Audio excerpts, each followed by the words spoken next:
My brother broke my ribs. Mom whispered, "Be quiet, he has a future." But my doctor didn't hesitate.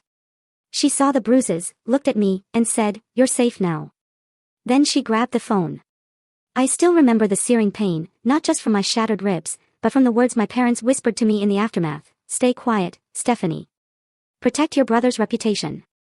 That betrayal cut deeper than any physical wound, but it was the quiet defiance of a stranger, a doctor I'd just met, that would ultimately ignite a revolution in my life. Growing up in Oak Ridge, Michigan, was nothing like the idyllic small-town life you see in movies. It was a place where everyone knew everyone's business, and appearances weren't just important, they were everything. And that, I slowly realized, became the silent, unspoken rule for our family, the Harisas. On the outside, my dad, Thomas, was a successful real estate developer, and my mom, Natalie, was a pillar of the community, always running charity events. We lived in the biggest house, drove the nicest cars, and our Christmas cards were professional photo shoots my mom planned for weeks. We were the picture-perfect American family. But behind those polished smiles, things were different. Especially when it came to my older brother, Kyle. He's 3 years my senior, 28 now. From my earliest memories, Kyle had what my parents called a bit of a temper. To me, that meant my porcelain dolls, gifts from my grandmother, frequently met violent ends whenever he was mad. 3 of them, shattered. Each time, my parents would replace them and tell me, "Your brother has strong emotions, Stephanie. You need to understand."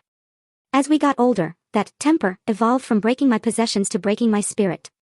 He'd call me names, mock my appearance, tell me I was stupid. When I'd complain, my parents would just wave it off.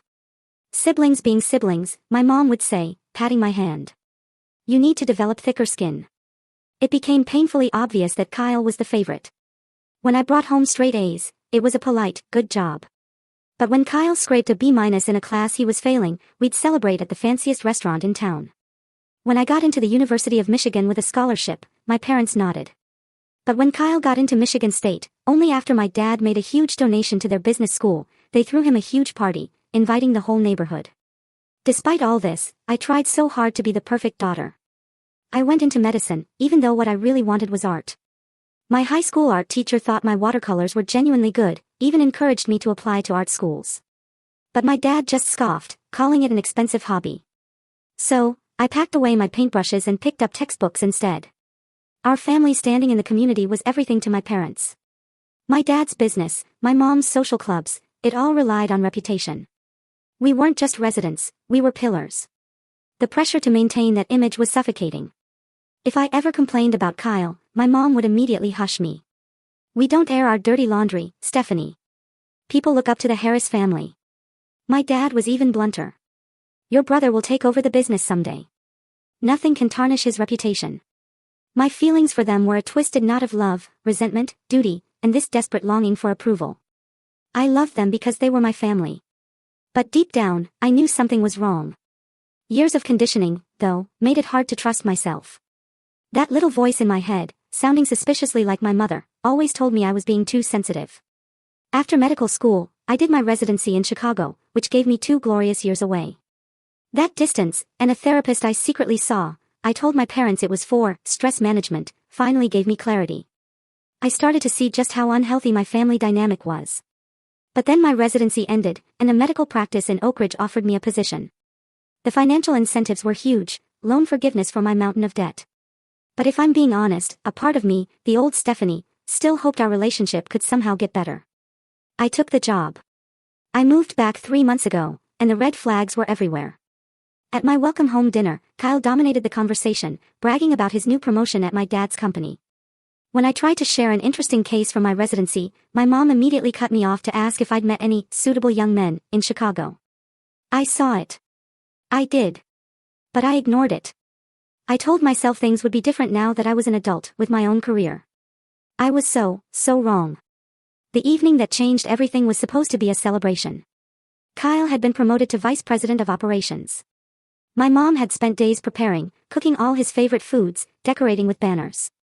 I arrived early to help, hoping that by contributing, I'd feel more a part of the festivities. I even bought Kyle a bottle of his favorite expensive whiskey, stretching my budget that month. I just wanted one night where we could be a normal, loving family. It started pleasantly enough. My dad opened a fancy wine. My mom served her famous beef Wellington. Kyle was in a great mood, soaking up compliments with that characteristic confidence that always bordered on arrogance. He was already on his second whiskey by the time we sat down. Not unusual for him.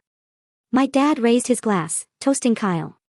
Following in my footsteps, exceeding even my expectations. Harris Development will be in good hands with you at the helm someday. We all clinked glasses. I even offered my own congratulations. The company's lucky to have you, Kyle. Your clients at the Riverside project seem really happy with your work. He nodded, almost graciously. Damn right they are. I turned that project around after Jackson nearly tanked it. The conversation flowed. My mom asked a perfunctory question about my new medical practice. By then, Kyle was on his third whiskey when he brought up his girlfriend, Megan. They'd been dating about 6 months. We're talking about moving in together, he announced. Her lease is up next month. Doesn't make sense to renew when she's at my place most nights anyway. That's wonderful, dear, my mom said, though I caught the slight tightening around her eyes. She was old-fashioned about living together before marriage. Megan's great, I said, genuinely. I'd met her a few times, liked her. She mentioned last time I saw her that she's hoping we'll all come to her family's lake house this summer. Kyle's expression darkened. Just like that. When did you talk to Megan? He snapped. I shrugged, confused by the sudden shift. We ran into each other at the grocery store last week. Chatted for a few minutes. She's really nice. What else did she say? His tone had an undeniable edge. Nothing much, I said. She just mentioned something about Dad's fishing boat needing repairs before you visit. She should keep her mouth shut about my family, Kyle spat, cutting me off. The table fell silent. My mom stared at her plate. My dad cleared his throat, uncomfortably. Kyle, I tried, gently. She didn't say anything bad. She was just making conversation. Last month, he went on, his voice rising, she had the nerve to say, our family is intense, after Sunday dinner. Like her family is so perfect, with her alcoholic uncle and shoplifting sister. I'm sure she didn't mean anything by it, my mom interjected, trying to defuse the situation, but Kyle wasn't listening. The alcohol had stripped away his inhibitions. He was fixated. And now she's talking about us to you, behind my back. It wasn't like that at all, I protested. It was just friendly conversation, right? Kyle scoffed. Always so perfect, aren't you, Stephanie? The doctor, the good daughter, everyone's favorite. I almost laughed at the bitter irony of him calling me the favorite. But I knew better than to say anything. Kyle, I think you're misunderstanding, don't tell me what I understand. He slammed his glass down. Whiskey sloshed onto the pristine white tablecloth. My mother flinched. My father finally spoke. Son, let's dial it back. This is supposed to be a celebration. Kyle stood up abruptly, his chair scraping loudly. I need some air. He stormed out, toward the kitchen. After an agonizing silence, my mom suggested we move to dessert. I offered to help clear the plates, using it as an excuse to check on Kyle. To try and smooth things over. I found him in the kitchen, pouring yet another whiskey. Kyle, I'm sorry if I upset you, I said quietly, stacking plates on the counter. That wasn't my intention. He turned, eyes bloodshot. You always do this. Acting all innocent while stirring up trouble. That's not fair, I shot back. I was just making conversation about Megan. I like her. Well, keep your nose out of my relationship, he snapped. And stop trying to buddy up to my girlfriend to get dirt on me. That's not what happened at all. My own frustration flared. Why would I do that? Because you've always been jealous of me, he said, stepping closer. Dad's company, Mom's attention, everything. You can't stand that I'm successful while you're still paying off student loans. His words stung. They were such a twisted, opposite version of our reality. It was so utterly ridiculous that I couldn't help but let out a disbelieving laugh. Are you serious right now? That laugh. It was gasoline on a fire. Kyle's face contorted with pure rage. Don't you dare laugh at me. Before I could even react, he shoved me. Hard. I stumbled backward, the small of my back slamming into the sharp, cold edge of the granite kitchen island. The impact knocked the wind clean out of me. I felt a sickening crack in my rib cage. Pain exploded through my torso as I crumpled to the floor, gasping for breath. The commotion brought my parents running. My mom screamed when she saw me. My father froze in the doorway. What happened? My mother demanded, looking from Kyle to me. She fell, Kyle said immediately. She tripped. I couldn't speak, couldn't breathe properly. Each attempt to inhale sent jagged shards of agony through my chest. My mom knelt beside me. Stephanie, can you get up, honey? My father finally moved, pulling Kyle aside. What did you do? I heard him hiss. Nothing. She's faking it. Kyle insisted, though I heard the slight tremor in his voice. Even he knew it wasn't true. With my mother's help, I managed to sit up, but the movement made me cry out. He pushed me, I finally gasped. I hit the counter. My mother's face flickered between genuine concern and something else. Something calculated. I'm sure it was an accident, she said, her voice soothing. Kyle wouldn't deliberately hurt you. But he had. And it wasn't the first time. Just the most serious. I think I need to go to the hospital, I managed to say, through shallow breaths. It hurts to breathe. Let's not overreact, my father said, stepping forward. Take some ibuprofen and rest. If it's still bad tomorrow, we can reassess. I couldn't believe what I was hearing. I'm a doctor. I know what broken ribs feel like. Please, I need to go now. I'll drive you, my mother offered.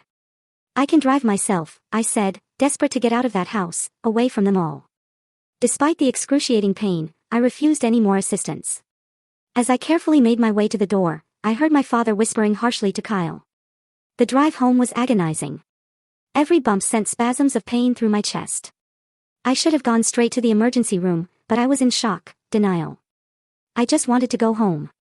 I told myself I'd take some strong painkillers and see how I felt in the morning. Part of me still couldn't process what had happened, not just Kyle's violence, but my parents' chilling reaction. That night was one of the longest of my life. I couldn't lie down, the pain was too intense.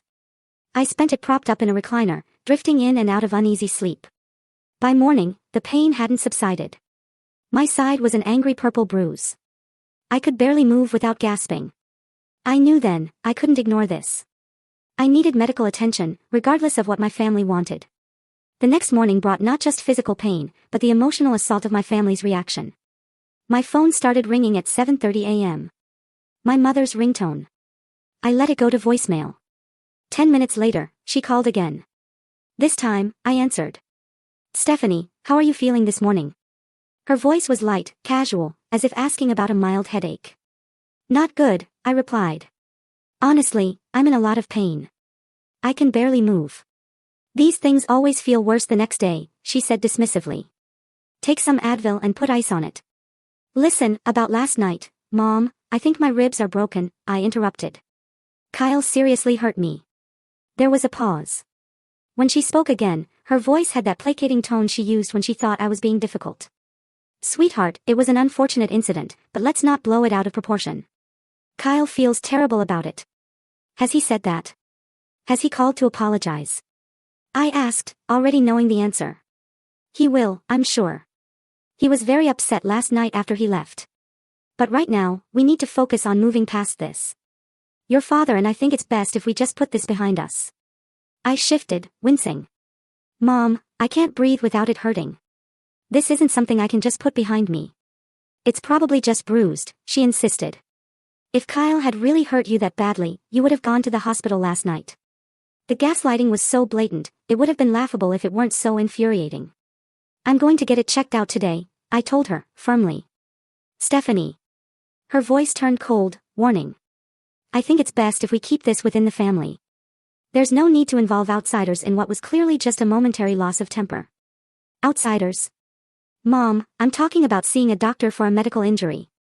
You know what I mean, she said, impatient now. Questions will be asked. Forms will need to be filled out.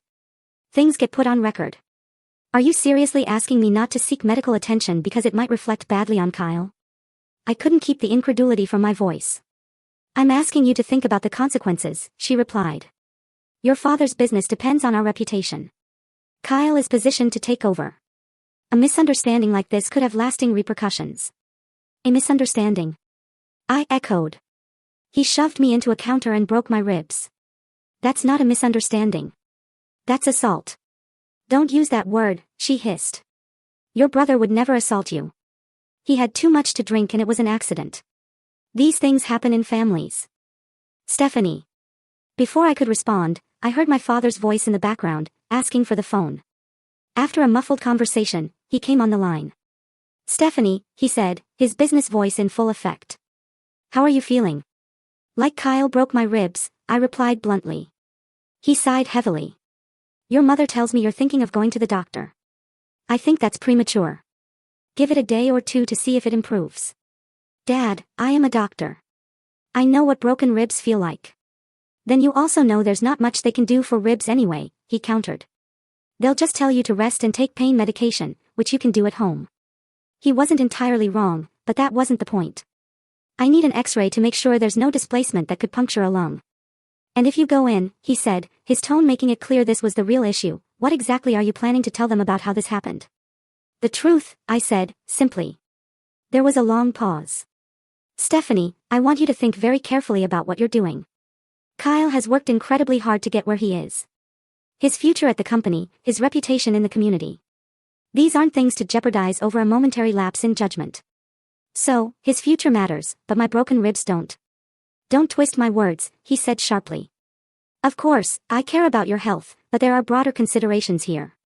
Kyle made a mistake, yes, but he doesn't deserve to have his life ruined over it." The conversation continued for another 10 minutes. My father alternated between minimizing my injury and emphasizing the potential consequences for Kyle and the family's reputation. By the time we hung up, his message was crystal clear: my pain and health were secondary to protecting Kyle and the family image.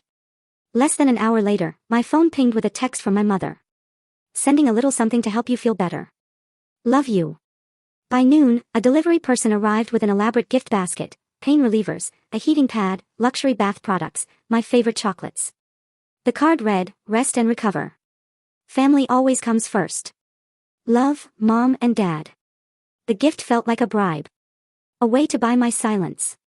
I set it aside, unable to even look at it without feeling sick.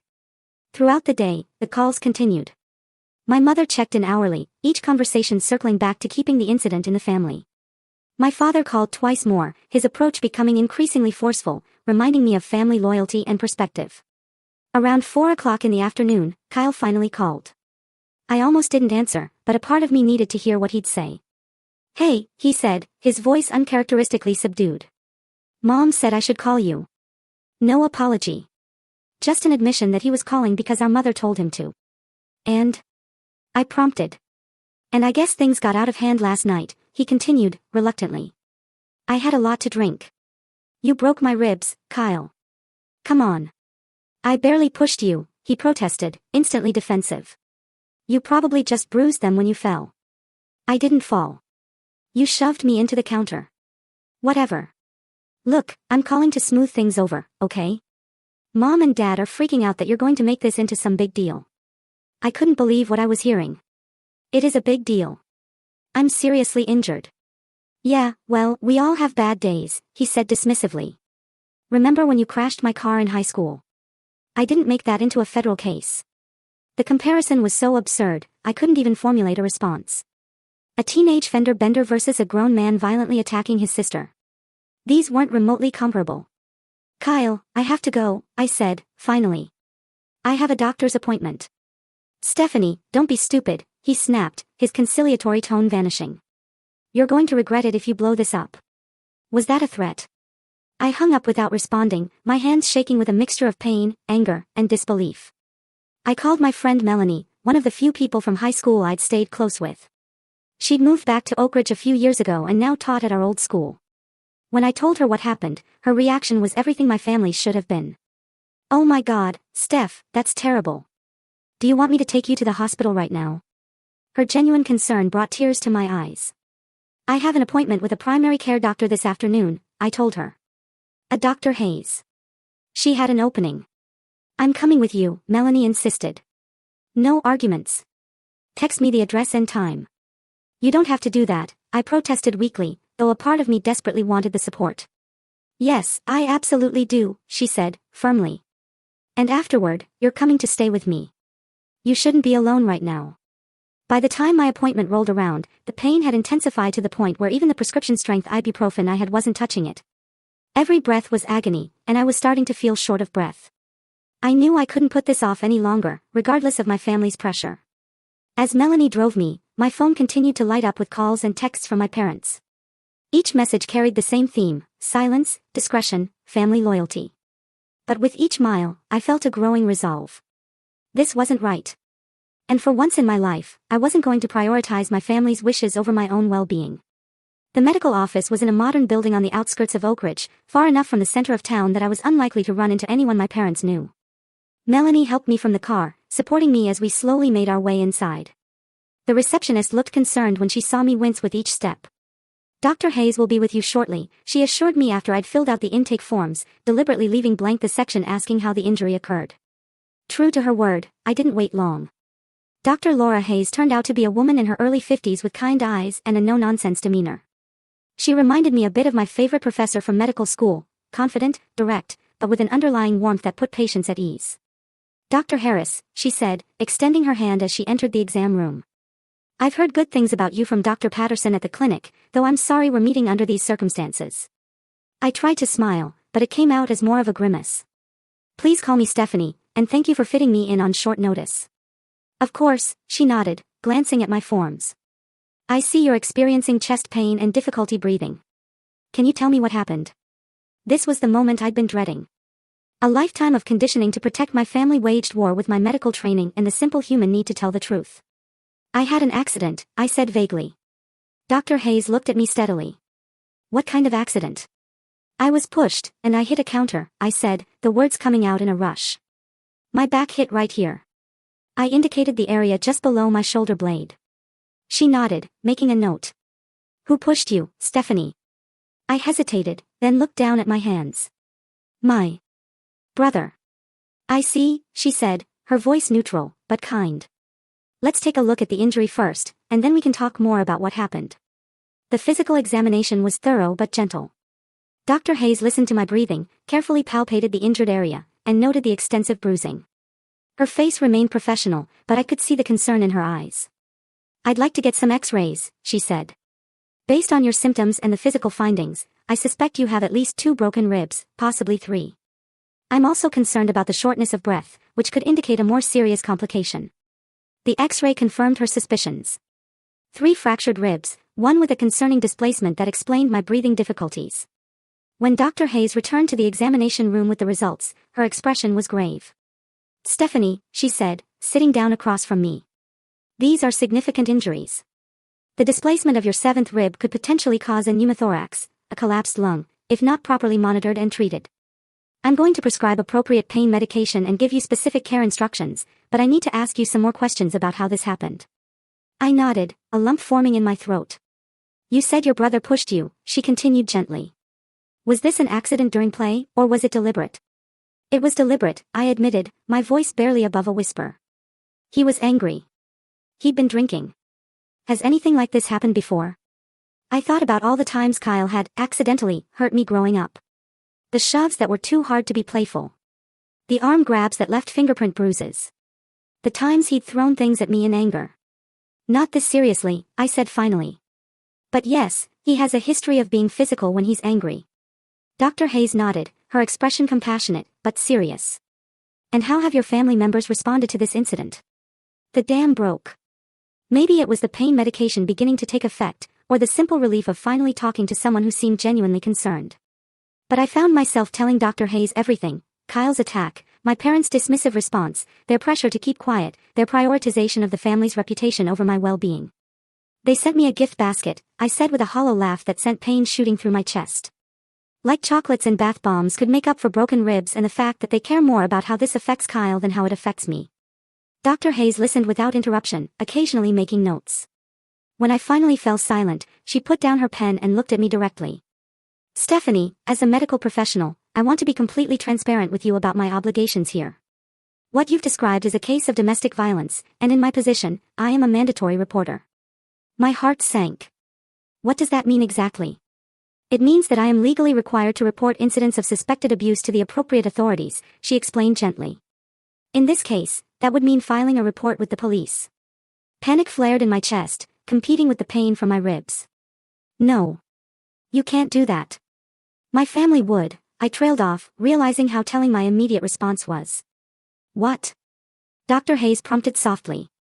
Be angry, cut you off, continue to prioritize your brother's reputation over your safety. It sounded so clear-cut, but decades of family dynamics aren't easily dismissed. You don't understand, I protested weakly. It's complicated. I understand better than you might think, Dr. Hayes said, surprising me. When I was in my 20s, my father broke my arm during an argument. My mother begged me to tell the doctors I fell down the stairs, and I did. Because I didn't want to tear our family apart. Her candor caught me off guard. What happened? 2 years later, he put my mother in the hospital with a concussion and a broken jaw, she said, simply. I've spent the last 30 years wondering if I could have prevented that by speaking up the first time. Her words hit me like a physical blow. Was I enabling Kyle's behavior by staying silent?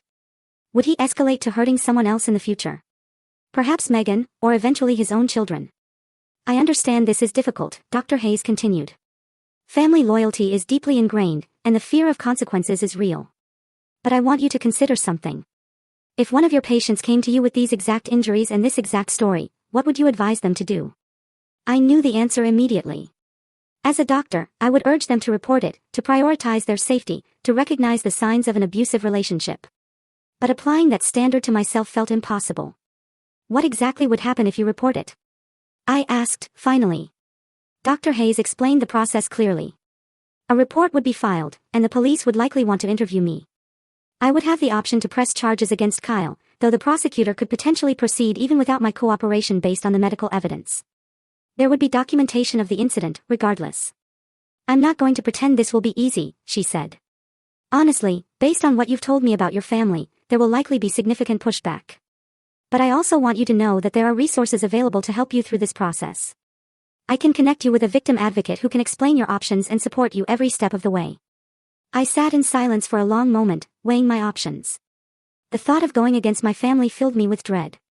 But the alternative, pretending this never happened, allowing Kyle's behavior to go unchecked, sacrificing my own well-being for the family image, suddenly seemed untenable. Okay, I said, finally, my voice steadier than I expected. Do what you need to do, doctor. Dr. Hayes reached out and gently squeezed my hand. For what it's worth, I think you're making the right decision. Not the easy one, but the right one. She spent the next 20 minutes outlining a treatment plan for my physical injuries, explaining the warning signs I should watch for, and scheduling a follow-up appointment. Before I left, she also provided contact information for a domestic violence counselor named Jessica and a support group for family abuse survivors. One last thing, Dr. Hayes said as I was preparing to leave. Do you have a safe place to stay? I'm concerned about potential retaliation once your family learns about the report. I nodded. My friend Melanie offered to let me stay with her for a few days. Good. Take her up on that offer, Dr. Hayes advised. And if you ever feel unsafe or need immediate medical attention, don't hesitate to go to the emergency room or call 911. As Melanie drove me to her house afterward, I felt a strange mixture of terror and relief. I had no idea what would happen next, but for the first time in my life, I had chosen my own well-being over my family's expectations. It was terrifying, but it also felt like the first breath of truly fresh air I'd taken in years. Painful, though that breath was. With my broken ribs. The repercussions began sooner than I expected. I had barely settled into Melanie's guest room when my phone exploded with notifications. The local police department had contacted my parents and Kyle for their side of the story, and they were livid. My father's voicemail was coldly furious. Stephanie, call me immediately. I cannot believe you would do this to your brother, to this family. We raised you better than this. My mother's message was tearful. How could you, Stephanie? After everything we've done for you, Kyle is devastated. The police came to his workplace. Do you have any idea what this could do to his career? To our standing in the community? Kyle's text was more direct. Thanks for nothing. Hope you're happy now that you've ruined everything. I turned off my phone, unable to deal with the barrage. Melanie brought me tea and sat with me while I cried, not from the physical pain, but from the emotional onslaught. How had I become the villain in this story? Why was I the one who had ruined everything when Kyle was the one who had committed violence? They're trying to make you doubt yourself, Melanie said wisely. Don't let them. You did the right thing. The next day brought more of the same. My phone continued to fill with messages from my immediate family, and now extended family members were chiming in, too. My Aunt Susan, my father's sister, called to tell me I was tearing the family apart over a little disagreement. My cousin Patrick texted that I was being dramatic and attention-seeking. Even my grandmother, who had always been kind to me, left a voicemail asking why I couldn't have handled this within the family. Only my mother's younger sister, Barbara, sent a different message. I believe you, Stephanie. Call me if you need anything. Love you. I hadn't spoken to Aunt Barbara in years. She'd had a falling out with my mother that was never explained to me and had been largely absent from family gatherings ever since. Her support, though unexpected, was a tiny lifeline in the storm. I took a few days off from work, using my medical leave to recover physically and try to process everything emotionally. Dr. Hayes had connected me with Jessica, the domestic violence counselor, who called to check on me and provide resources. She explained that what I was experiencing, the family closing ranks, the victim blaming, the pressure to recant, was unfortunately common in cases of family violence. They're trying to maintain the status quo, Jessica explained. Your speaking up threatens the family system they've established, where your brother's behavior is excused and enabled. It's painful, but their reaction actually confirms that you made the right choice by breaking the silence. 5 days after my appointment with Dr. Hayes, I returned to my apartment briefly to pick up more clothes and some work files. I had just finished packing a bag when there was a loud knock at the door. I froze, instantly knowing who it was. Sure enough, when I peered through the peephole, I saw my parents standing in the hallway, grim-faced. I considered not answering, but I knew this confrontation was inevitable. Better to have it on my territory than theirs. I opened the door, but didn't invite them in. We need to talk, my father said without preamble. I'm busy right now, I replied, trying to keep my voice steady. Too busy for your family? My mother asked, her voice sharp with hurt and anger. After what you've done, you owe us at least a conversation. I sighed and stepped back, allowing them to enter. They surveyed my half-packed suitcase with disapproval. Running away? My father asked. Taking care of myself, I corrected. What do you want? We want you to fix this mess you've created, he said bluntly. The police are talking about charging Kyle with assault. His job could be at risk. People are already talking. I didn't create this mess, I said, a spark of anger cutting through my anxiety. Kyle did when he broke my ribs. It was an accident, my mother insisted. He pushed you, yes, but he didn't mean for you to get hurt like that. He's 28 years old, Mom. He doesn't get to hide behind, he didn't mean it anymore. And it wasn't an accident. He deliberately shoved me because he was angry. My father stepped closer, his imposing height meant to intimidate, as it had so many times in my childhood. Stephanie, you need to tell the police you want to drop this. Say you exaggerated, that you misunderstood what happened. I can't do that, I said, taking a step back. It would be lying. So, you'd rather destroy your brother's life over one mistake? My mother's voice broke with emotion. What kind of sister does that make you? What kind of brother breaks his sister's ribs and then calls her stupid for seeking medical help? I countered. What kind of parents care more about their son's reputation than their daughter's safety? My father's face darkened with anger. That's enough. We have always protected both of you. Everything we've done has been for this family. No, I said, the realization crystallizing as I spoke. Everything you've done has been for the family image. For Kyle. Never for me. That's not true, my mother protested. We put you through medical school. Because it looked good to have a doctor in the family. I shot back. Not because you cared about what I wanted. I wanted to study art, remember? You both laughed at the idea. My father dismissed this with a wave of his hand. This isn't about ancient history. This is about what you're doing right now, which is betraying your family. I'm not betraying anyone. I'm standing up for myself, maybe for the first time. The argument continued in circles, my parents alternating between guilt-tripping, threatening, and occasionally attempting to cajole me into recanting my story. When it became clear I wouldn't budge, my father played his final card. If you go through with this, you're on your own, he said coldly. Financially, emotionally, in every way. Is that what you want? To lose your family over this? The threat should have terrified me. In many ways, it did. But underneath the fear was a strange sense of clarity. I lost my family the moment you chose to protect Kyle instead of me, I said quietly. Maybe I never really had one to begin with. My mother began to cry in earnest, while my father's face turned to stone. You'll regret this, he said finally. When the dust settles and you've burned all your bridges, you'll realize what you've thrown away. After they left, I sat on my couch for a long time, trembling with the aftermath of adrenaline. I had stood my ground, but the cost was becoming increasingly clear. My phone pinged with a text from Kyle. Hope you're happy now that Mom's hysterical. Dad says you're dead to him. Good job, sis. The harassment didn't stop there. Over the next few days, Kyle escalated his campaign against me. He posted vague but pointed comments on social media about family traitors and attention-seeking liars. He contacted mutual friends to give them his side of the story, painting me as unstable and vindictive. Most disturbingly, he began spreading rumors at the hospital where I worked, telling people I had fabricated the abuse allegations because I was jealous of his success. Some friends distanced themselves, uncomfortable with being drawn into family drama. Colleagues gave me strange looks in the hallway. Even Melanie, supportive as she was, seemed overwhelmed by the intensity. "I had no idea your family would react like this," she admitted one evening. "I mean, I knew they were kind of intense, but this is next level." I nodded, understanding her discomfort. "You don't have to keep letting me stay here if it's too much. I can find somewhere else." "Don't be ridiculous," she said firmly. "I'm not abandoning you. I'm just saying it's a lot. But we'll get through it." Her loyalty meant everything to me, especially as others fell away. My circle was shrinking rapidly, and the pressure was intensifying from all sides. Work became increasingly stressful as I tried to maintain my professional demeanor while dealing with the whispers and the strain of Kyle's smear campaign. The final blow came in the form of an ultimatum delivered via my father's attorney. If I didn't recant my statement to the police and the medical report within 48 hours, my parents would, 1. Cut off any remaining financial support, including the help they'd been providing with my student loan payments, 2. Remove me from the family trust, and 3. Publicly disown me as their daughter.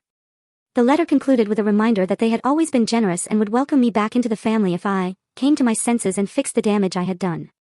Reading those cold, calculating words, I felt something shift inside me. The fog of doubt and guilt that had clouded my judgment began to clear. This wasn't love. It had never been love. Real families don't threaten and manipulate and enable abuse. Real families protect each other from harm, not inflict it. I sat at Melanie's kitchen table that night, the lawyer's letter spread out before me, and made a decision. I wasn't going to recant. I wasn't going to lie. For perhaps the first time in my life, I was going to stand firmly in my truth, whatever the consequences might be. The next morning, I called Jessica, the domestic violence counselor. "I need help," I told her. "My family is escalating their pressure, and I don't know what to do next." "You're doing exactly the right thing by reaching out," she assured me. "Let's talk about some practical steps to protect yourself and build a support system that doesn't include your biological family." That conversation became the first step in my journey toward true independence, not just financially, but emotionally and psychologically as well. It was terrifying to face the future without the family I'd always known. But as I would soon discover, it was also the beginning of a profound liberation. 2 weeks after my appointment with Dr. Hayes, I returned for a follow-up. The physical healing had begun. The pain was more manageable, and my breathing had improved. But emotionally, I was still raw and vulnerable. "How are you holding up?" Dr. Hayes asked after examining my ribs and confirming they were healing properly. "Physically, better," I admitted. "The rest, it's complicated." She nodded, understanding. Family trauma usually is. "Have you been in touch with Jessica?" "Yes, she's been incredibly helpful." This was an understatement. Jessica had become my lifeline, helping me navigate not just the legal aspects of my situation, but also the emotional minefield of family estrangement. She suggested I join a support group for family abuse survivors. I went to my first meeting yesterday. "That's excellent," Dr. Hayes said approvingly. "How did it go?" "It was intense, but good. For the first time, I was in a room full of people who completely understood what I'm going through. No judgment, no questions about why I didn't just work it out with my family." Dr. Hayes smiled. That kind of validation can be incredibly healing. I still remember my first support group meeting after my own experience. It was like finally being able to breathe after holding my breath for years. "Exactly," I agreed. One woman there, Alicia, had a similar experience with her older sister. Her parents also chose the abuser over her. Hearing her story made me feel less alone, less crazy for standing my ground. "You're definitely not crazy," Dr. Hayes assured me. "What you're doing takes tremendous courage. Not many people have the strength to break generational patterns of abuse and enablement." Our conversation shifted to my physical recovery and plans for returning to work. Before I left, Dr. Hayes handed me a card. "I don't normally do this with patients, but given the circumstances, I want you to have my personal cell number. If you ever need medical advice, or just someone to talk to who understands, please don't hesitate to call." Her kindness brought tears to my eyes. "Thank you for everything. I don't know what I would have done if I'd seen a different doctor that day." "You would have found your way," she said confidently.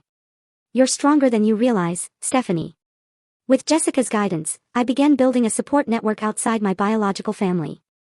Melanie remained steadfast, offering not just her guest room, but her unwavering belief in me. Alicia from the support group became a friend, our shared experiences creating an instant bond. And to my surprise, my Aunt Barbara reached out again. "I've been wanting to reconnect with you for years," she told me when we met for coffee. "Your mother made it difficult. After our falling out, she essentially blocked my access to you and Kyle." "What was the falling out about?" I asked, realizing I'd never known the real story. Barbara sighed. "I confronted your father about his favoritism toward Kyle and the way they both enabled his behavior. This was after I saw Kyle push you at a family barbecue when you were about 14. You fell and scraped your hands badly. Do you remember?" I did remember. Kyle had been angry because I'd beaten him at a lawn game in front of his friends. My parents had laughed it off as siblings being competitive. "Your mother accused me of trying to cause trouble in the family," Barbara continued. "Said I was jealous because I didn't have children of my own. After that, I was gradually excluded from family events, but I always worried about you." Having Barbara back in my life was like discovering a piece of myself I hadn't known was missing. She was the family I needed, supportive, honest, protective in the ways my parents had never been. Alongside building these personal connections, I took practical steps to secure my independence. I changed the locks on my apartment, installed a security system, and set up cameras at the entrance. I consulted with a lawyer about the implications of being removed from the family trust and cut off financially. I opened new bank accounts at a different bank than the one my family used. Small steps, but each one made me feel more secure, more in control of my own life. Jessica also connected me with resources to help understand the psychological patterns that had shaped my family dynamic. I devoured books on toxic family systems, narcissistic parents, and the psychology of scapegoating. The more I learned, the clearer my situation became. Kyle was the golden child, perpetually excused and elevated no matter his behavior. I was the scapegoat, expected to absorb blame and prioritize everyone else's needs above my own. This education was both painful and liberating. Painful to recognize how deeply dysfunctional my family was, but liberating to understand that it wasn't my fault. I hadn't caused the abuse by being too sensitive or difficult, as my parents had always implied. I hadn't imagined or exaggerated the mistreatment. It was real, and I had every right to protect myself from it. The most challenging aspect of this new knowledge was learning to set and maintain boundaries. My entire life had been built around accommodating my family's demands and expectations. Standing firm in the face of their pressure went against decades of conditioning. "Think of boundary setting as a muscle," Jessica advised during one of our sessions. "It's weak at first because you've never been allowed to use it, but each time you hold your ground, it gets stronger." I practiced small acts of boundary setting daily, not answering every call or text from my parents immediately, refusing to engage when they tried to guilt or manipulate me, correcting misinformation when mutual acquaintances repeated Kyle's version of events. Each tiny act of self-advocacy built my confidence for the bigger confrontations. The police investigation into the incident continued, with the prosecutor ultimately deciding to charge Kyle with domestic assault despite my parents' efforts to intervene. Kyle hired an expensive attorney and pleaded not guilty, setting the stage for a potential trial where I would have to testify against him. The prospect was terrifying, but I was determined to see it through. Through all of this, I was surprised to discover an unexpected sense of peace emerging alongside the turmoil. For so long, I had contorted myself to fit into my family's expectations, suppressing my own needs and perceptions to maintain harmony. Now, despite the external chaos, I was beginning to feel an internal alignment I had never experienced before. My thoughts, feelings, and actions were finally in congruence. I was living in my truth, painful though it was. My support group became a sanctuary where I could express my fears and doubts without judgment. During one particularly difficult session, after receiving a scathing email from my father, I broke down. "Sometimes I wonder if it would have been easier to just stay silent," I admitted through tears. "To just take the pain and keep the peace, like I always have." "Easier in the short term, maybe," Alicia said gently. "But that kind of silence eats away at your soul. Trust me, I tried it for years." An older woman named Ruth nodded in agreement. "I stayed silent about my brother's abuse for 40 years.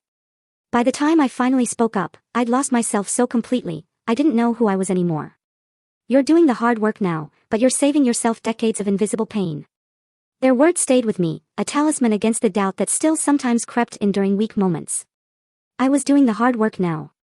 I was breaking a cycle that could have continued for generations. I was choosing truth over comfortable lies, health over dysfunction, reality over illusion. 6 weeks after the incident, I felt strong enough to return to my own apartment full-time. Melanie helped me sage the space, a ritual cleansing she swore by, and we rearranged the furniture to create a fresh start.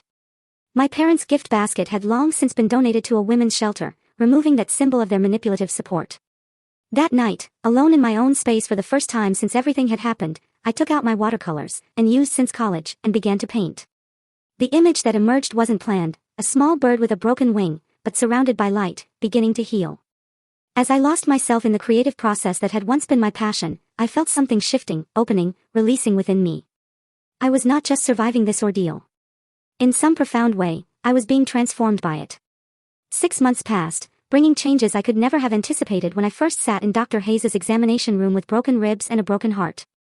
The physical healing was complete. My ribs had mended without complications, leaving only the faintest ache during changes in weather to remind me of the injury. The emotional healing was an ongoing process, but one marked by remarkable progress.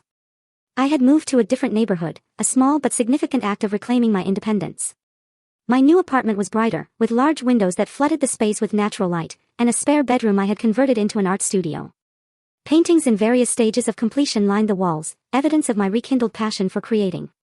Throughout these months, my family situation had evolved in painful but necessary ways. After multiple attempts at reconciliation on their terms, which always involved me recanting my exaggerated version of events and apologizing to Kyle, I had requested a meeting with clear conditions.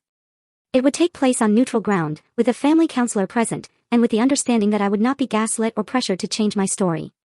Surprisingly, they agreed. Perhaps they thought they could still convince me in person, or maybe they were feeling the social consequences of our estrangement in a community where appearances mattered so much. The meeting took place at the counselor's office on a crisp fall afternoon.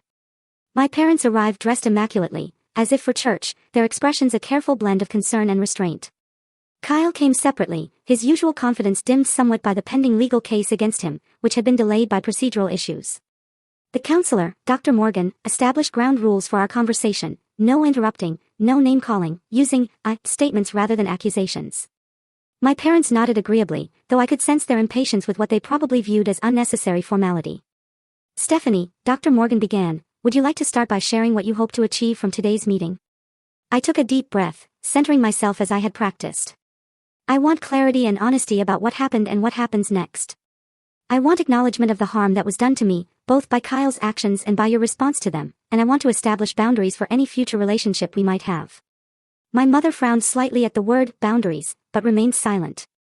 My father shifted in his seat, already uncomfortable with the direction of the conversation.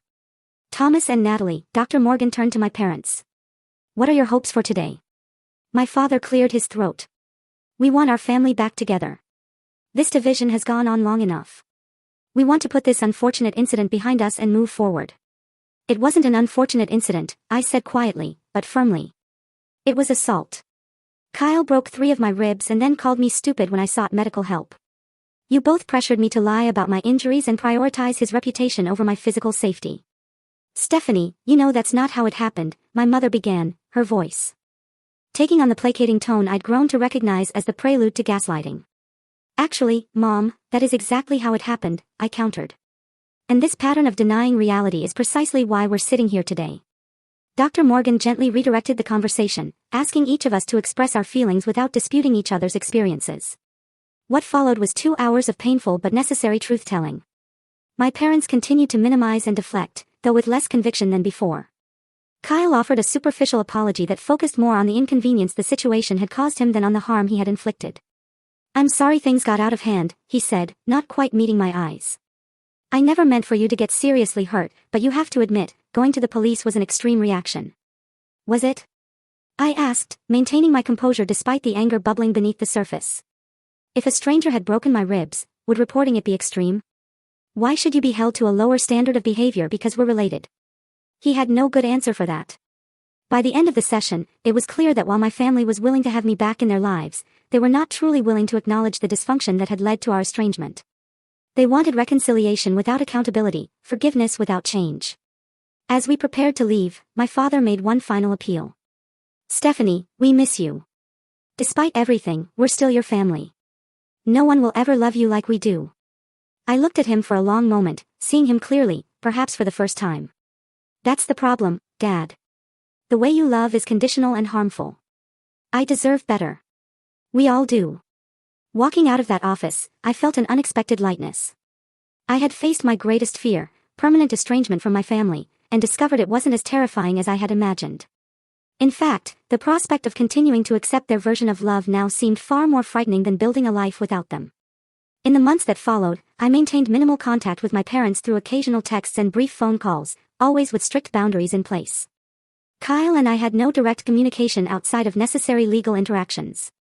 His case eventually ended in a plea deal, a misdemeanor charge with probation and mandatory anger management classes. It was less than he deserved, but more accountability than he'd ever faced before. Professionally, my life took unexpected turns. The courage I'd found in standing up to my family translated into greater confidence at work. I advocated more effectively for my patients, particularly those showing signs of abuse or neglect. My colleagues noticed the change, and I was offered a leadership position on a new community health initiative focused on domestic violence prevention and intervention. This work brought me into regular contact with Dr. Hayes, who became both mentor and friend.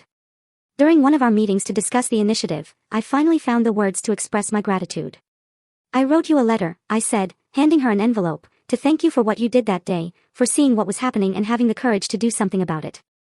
She accepted the letter with a warm smile. "I was just doing my job, Stephanie." "No," I shook my head. "You did more than that. You showed me what true professional integrity looks like. You were willing to make a difficult choice because it was the right one, not the easy one. That's the kind of doctor I want to be." Our work together on the initiative became one of the most rewarding aspects of my professional life. We developed training programs for medical professionals to better recognize and respond to signs of abuse, created resources for patients, and built partnerships with local support services. Each person we helped felt like a small redemption of my own experience. My personal life flourished as well. The support group that had been my lifeline in the early days became a community where I both received and offered healing. Alicia and I started a monthly gathering for survivors to share art, poetry, and stories as part of their recovery process. Melanie remained my closest friend. Her loyalty during my darkest days cemented a bond that felt more like family than many blood relationships. And speaking of family, Aunt Barbara became a central figure in my life. Her home became my holiday destination, her wisdom a guide through the complex emotions of creating a new kind of family when the original one had failed. Through her, I connected with cousins I'd barely known growing up, discovering relationships untainted by the dynamics that had poisoned my immediate family. Most surprisingly, I began dating again after years of focusing exclusively on my career. Daniel, a kind and thoughtful architect I met through a community art class, showed me what healthy communication and respect looked like in a romantic relationship. Our connection developed slowly, built on friendship and mutual values rather than the desperate need for approval that had characterized my previous relationships. On the anniversary of my appointment with Dr. Hayes, I took myself on a solo retreat to a cabin by a lake. I brought my paints, a journal, and a stack of books, intending to reflect on the year's journey. Sitting on the dock at sunset, watching the light play across the water, I wrote in my journal, "A year ago today, I was broken in more ways than I knew. My ribs were fractured, but so was my sense of self, my understanding of love, my belief in my own perceptions. I thought speaking the truth would destroy me, that I couldn't survive without the family that had both shaped and distorted me. I was wrong. The truth didn't destroy me. It rebuilt me, stronger than before. I learned that real love doesn't demand silence about abuse. Real family, whether bound by blood or by choice, lifts you up rather than holding you down. Real strength isn't enduring mistreatment. It's having the courage to say, no more. I don't know what the future holds. The relationship with my parents remains complicated and limited. Kyle and I may never reconcile. There are still days of grief and doubt. But for the first time in my life, I'm building a foundation based on truth rather than pretense. On authentic connection rather than obligation, on self-respect rather than self-sacrifice. That feels like victory. That feels like healing. That feels like home.